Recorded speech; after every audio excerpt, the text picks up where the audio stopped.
9:50, estamos con Víctor Álvar González, que es el director de estrategia de la firma de asesoramiento independiente de Nextstep Finance. Víctor, ¿qué tipo de cartera, con todo lo que hemos visto, qué tipo de cartera de fondos habría que tener en un escenario de recesión? Es decir, si llega el agua al río, ¿qué debe tener el inversor? ¿Cómo debe prepararse para un escenario inédito también para muchos inversores en el corto plazo pasado? Bueno, lo primero, en España tenemos mucha suerte porque hace unos años en los cuales el sector financiero era más abierto. Ahora el sector financiero es muy de proteger su corral, pero hubo una época en la que España era hace 10, 12 años, se convirtió en un sitio puntero en el mundo de la inversión colectiva. Venían todas las gestoras extranjeras, que afortunadamente están. Los españoles, gestoras españolas, empezaron a hacer cosas muy interesantes. En definitiva, tenemos de todo. Tenemos de todo como en botica, es decir, que tenemos a nivel de fondos de inversión, y no te quiero decir de ETFs, todo lo que necesitamos. Y esto debe tenerlo en cuenta la gente, porque si hay en el mercado, siempre que baja algo, sube otra cosa. Lo importante es tener acceso a ella. Entonces, si entramos, por ejemplo, en un proceso realmente de recesión, que insisto, está por ver, pues en ese caso tenemos una serie de activos que funcionan bien. Por ejemplo, si realmente vamos a una recesión y tú tienes los tipos de interés del bono norteamericano por encima del 3% y la economía americana empieza a decaer, pues tú tienes ahí un tipo de interés muy interesante, porque cuando ya entremos en la recesión, la Fed lo que hará es precisamente bajar tipos de interés, porque ya no necesitará tenerlos más altos. Por lo tanto, determinados bonos podrían llegar a funcionar bien. No digo ahora, porque no estamos ahí, digo si hubiera de verdad una recesión. Luego también... ¿Pero porque sube la rentabilidad del bono o por qué?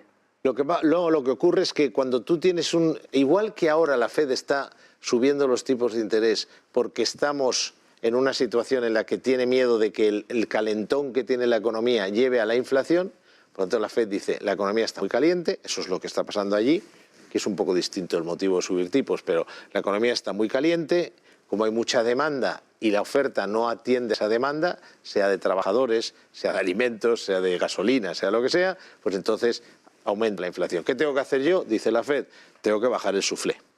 Entonces, ¿qué hago? Subo los tipos de interés. Y eso hace un daño horrible a los bonos. Los bonos han caído como nunca en los últimos 3 meses. Como nunca, casi literalmente. Esas son las mayores caídas que ha tenido el índice Bloomberg Barclays de renta fija norteamericana. Ahora bien, tú ponte que al final se pasa de frenada la Fed, sube demasiado los tipos de interés. ¿Y qué ocurre? Pues que la economía lo que es entra en recesión. La Fed moderará su ímpetu alcista y luego incluso podría llegar... dentro de 6 meses, podría llegar incluso a bajar los tipos. Igual que cuando suben los tipos de interés le hace mucho daño a los bonos, cuando bajan los tipos de interés les viene bien. Y sobre todo, y lo más importante, es que el mercado detecta a los bonos, fondos de renta fija, como la protección ante un entorno en el que la economía está mal. Este sería uno de los temas.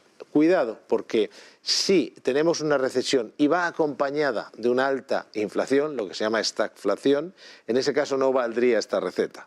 Pues esto es como la medicina, depende de la enfermedad, pues se aplica una cosa u otra. Entonces, si tenemos recesión de la economía norteamericana, bajando también la inflación porque la Fed ha conseguido sus objetivos, aunque se haya pasado, entonces valen los bonos, por ejemplo, en Norteamérica.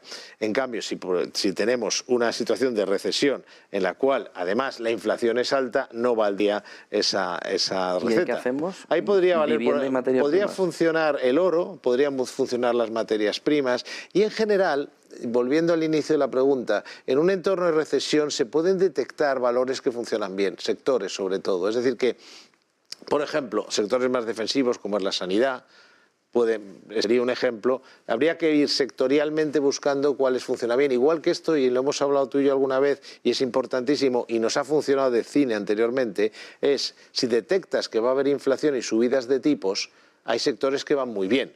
Materias primas es uno, irá muy bien el futuro el financiero por la subida de los tipos de interés, funciona más el estilo de gestión de valor que el estilo de gestión de crecimiento, funciona más lo industrial que lo tecnológico, eso es cuando hay inflación, ¿vale? Pues cuando hay recesión hay toda una serie de sectores que también lo hacen mejor que el resto del mercado, incluso puede subir perfectamente. ¿Y si mejora? Porque la otra opción, no todo tiene que ir a mal, puede cambiar la fotografía, llegar a un acuerdo en Ucrania, mejorar todavía, así que la inflación sea parada por los bancos centrales de una manera más agresiva y se pueda, incluso en 2023, recuperar su bajada de tipos. Si todo ese escenario cambia. Sí, totalmente. Es decir, no se puede descartar que la inflación, con el zurriagazo que le están metiendo a la demanda, no ya solo con las subidas de tipos, sino la subida de tipo de los bonos, etcétera, pues pudiera bajar incluso más de lo esperado. De hecho, en los mercados suele ocurrir lo inesperado y cuando todo el mundo espera una cosa, suele pasar lo contrario, con lo cual yo descartaría en absoluto ese escenario. Bueno, lo primero, lo que mejor funcionaría es lo que más ha caído. El mercado es muy de brocha gorda y cuando de repente se da cuenta que se ha equivocado, que todas sus expectativas que ahora son muy bajistas, son lo contrario, lo que hace es, lo que más sube, casi estadísticamente yo diría un 90%, es lo que más ha caído, que sería por ejemplo la tecnología. Con lo cual habría que ir a detectar aquellos sectores y aquellos países también, pero sobre todo sectores que más hayan podido caer. Pero luego también en un entorno en que las cosas empiecen a mejorar, bueno, no te quiero decir si por ejemplo es por un acuerdo de paz en Ucrania.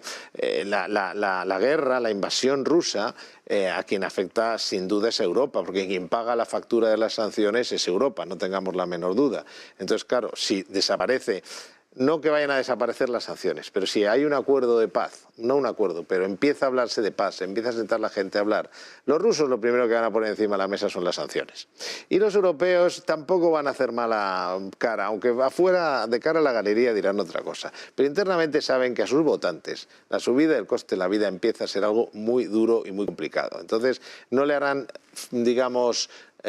pondrán mala cara a la relajación de ciertas tensiones. El mercado que mira hacia adelante dirá, uy, hay posibilidad de que se relajen las sanciones, con lo cual esto le viene a la economía europea de cine. Entonces, en ese caso, por ejemplo, la economía europea, el Eurostoxx, subiría como la espuma, porque está baratísimo, estamos hablando de precios ridículos. Por lo tanto, y resumiendo, en caso de mejora, lo que más ha caído sería lo que más subiría, suena muy simplón, pero es la realidad, y por otra parte, se centraría también mucho la subida en sectores que ante este cambio de escenario que sean muy parecidos a los que vimos cuando salíamos de la pandemia y finalmente tendríamos en el caso de que, esto es en el caso de que la inflación fuera mejor de lo esperado. Y si por el contrario lo que ocurre es que la mejora viene porque mejora la situación en Europa, la situación de la invasión de Ucrania, en ese caso sin duda sería el Eurostoxx el mayor beneficiado. Habría que ir viendo por dónde van los tiros, nunca mejor dicho, desgraciadamente, en el último caso. El berenjenal es importante para la cabeza del inversor, porque ¿qué puede ofrecer un asesor como Nextstep en este contexto independiente para buscar, para ser rápido, para saber por dónde puede tirar en cada uno de los caminos en los que se vaya presentando, porque la cabeza del inversor puede reventar en todo este escenario, que es normal. Como es lógico. A mí cuando me duele algo y voy al médico, si no voy al médico y empiezo a comerme el coco, pues me va a reventar, diciendo tengo esto y luego al final no es tanto, lo que sea, ¿no? Pues es un poco lo mismo. No, vamos a ver, aquí tú lo has dicho, tenemos una situación en la que puede salir el tema por cualquier sitio. Pues cuando hay guerras, cuando se sale una pandemia, cuando ha habido tipos de interés del -0, que es una cosa totalmente anormal, cuando has creado una situación en los mercados totalmente anormal, puede salir por cualquier lado. Entonces, ¿qué puede hacer el asesor en general? El asesor en general lo primero que tiene que hacer es tener claro cuáles son los escenarios de salida. Puede ser a mejor, desde luego que puede serlo, muchas probabilidades, porque el mercado, como digo, el consenso suele equivocarse más que acierta. Puede ser quedarse como estamos y puede ser a peor. Entonces, son escenarios totalmente distintos, estrategias de inversión totalmente distintas. Entonces, el asesor, en general, lo primero que tiene que hacer es ayudar al cliente a irle primero tener claros esos escenarios. ¿Qué hacer en cada uno de ellos? Segundo, a partir de ahí, ¿qué utilizar? Como hablábamos antes, qué tipo de fondos, ETFs, lo que sea. Y finalmente, y muy importante, y ahí así entra la independencia, el asesor independiente puede recomendar cualquier cosa. Vamos a poner un ejemplo. Imagínate que lo que funciona es un determinado sector porque el escenario que se produce es el escenario, digamos, A, no le pondremos nombre, A, en el cual funcionan unos determinados activos, sectores y países. Si tú eres un asesor independiente, puedes recomendar cualquier fondo, puedes elegir cualquier cosa del mercado. ¿Eso qué significa? Que tendrás el producto adecuado para ese escenario. Cuando tú eres un asesor que depende de vender solo lo tuyo o de 3 o 4 gestoras de las que cobras una comisión, puedes no tenerlo. Esto ha pasado con las materias primas. Había asesores que probablemente se dieron cuenta que si subía la inflación, que era bastante obvio, subiría el precio de las materias primas, pero no tenían en la casa estos productos, no los podían recomendar, no habían llegado a acuerdo con determinadas gestoras para tener estos productos, tampoco tenían a lo mejor fondos que invierten en la Bolsa de Londres o no tenían fondos value que han funcionado mucho mejor en ese escenario. Y eso va a pasar exactamente lo mismo. Vamos a entrar en un escenario nuevo, eso va a ocurrir, ¿eh? Que va a haber cambios y eso lo tengo claro. Entonces será mucho peor, será mucho mejor, pero lo va a ocurrir. Entonces entras en un escenario nuevo, pero tu asesor no te puede recomendar lo que funciona porque no es independiente, tiene que vender lo suyo o aquello que le paga más comisión. El independiente, por lo menos, acierte o no, pero sobre todo si acierta, va a poder actuar en la dirección correcta. Pues muchísimas gracias por esa fotografía, Víctor Álvaro González, director de estrategia de la firma de asesoramiento independiente Next Step Finance. Buen día, Víctor. Gracias por esos consejos. Buen negocio. Igualmente, muchísimas gracias a vosotros. Son las 10:01 de la mañana. Uno de los datos clave ha estado en el entorno